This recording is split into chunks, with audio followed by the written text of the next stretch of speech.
Well, basically, I lost a close friend 13 years ago to suicide, which came totally out of the blue, really. And then we lost a very good family member about 2 years ago, who was quite a bit younger as well.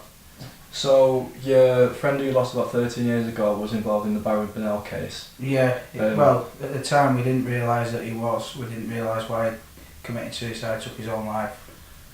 But then it obviously all came to fruition with the trial and the case, and he was like, well, he's not been named as one of the victims because Barry Burnell didn't hold his hands up to it, but it's pretty obvious to everybody that he was. Well, my relationship, it was my best mate, the one who was involved in the football abuse case, and I've been his best mate since I was 6 months old, and he was 36 when he did it, so there's absolutely no signs whatsoever. He never even spoke about it.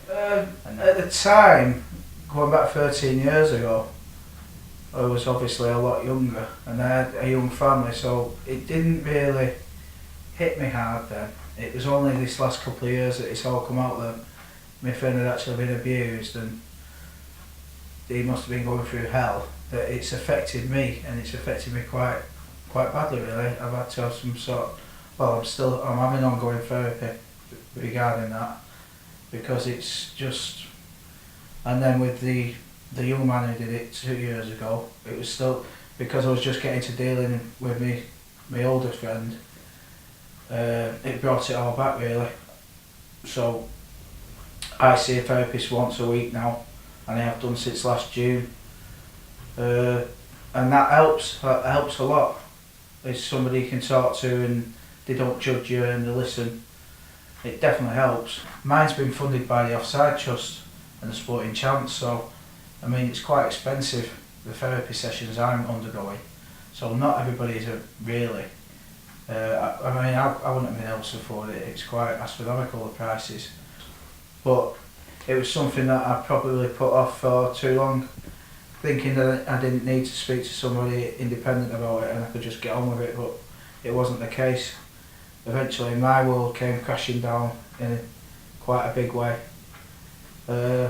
Struggled to deal with things and possibly started drinking too much, so I've had to seek help for that. I know, because of something that I've not done, really. It's had a massive effect on my life. Anthony has formed a strong relationship with the Offside Trust, with the charity recently organising an event at Chester Football Club where soap stars from Hollyoaks and EastEnders came to play a football game to raise awareness of sexual abuse and suicide. Former professional footballer and founder of the Offside Trust, who also helped fund Anthony's therapy, Steve Walters, emphasised the importance of events like these. Basically, we're a charity run for survivors by survivors. Obviously, after all the football abuse we suffered, we decided we wanted to try and make sure this never happens to our children and our future generations. So we decided to form the Offside Trust. Also, we support survivors as well. I'd like to start doing this on an annual basis. We've done it 2 years ago and that was a success, but more importantly it's raising the awareness.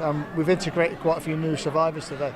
Darcy Wells is the first ever female survivor involved, so it's vitally important that people of a younger age kind of know what's going on as well. Gary Cliff was one of the first men to speak openly and publicly about his child's sexual abuse that he'd suffered. He spoke on the importance of having to raise awareness around mental health within men. It's a very thorny subject to speak about. It's very real, as we all know, and it's a massive killer every day up and down the country. Someone commits suicide, which is tragic. So it does need to come out a bit more, I've got to say. But I think the amount of people that struggle with mental illness, especially men, but we're just, as men, we're supposed to stand up strong and carry on. But it's okay to not be okay.